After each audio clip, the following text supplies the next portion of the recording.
আমার নাম সাবিকা কবির আরবি। আমি আজকে একটি আবৃত্তি করব।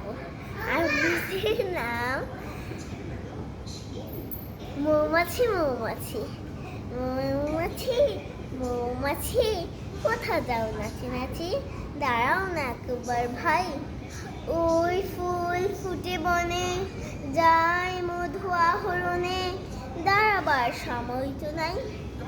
ছোট পাখি কিচিমিচি ডাকি ডাকি, কোথা যাও বলে যাও শুনি।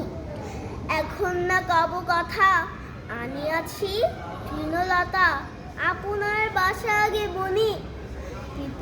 পিপিলিকা দল ভল ছাড়ি একা, কোথা যাও যাও ভাই বলি। শীতের সঞ্চয় চাই, খাদ্য খুঁজিতেছি তাই, ছয় পাই পিলপিল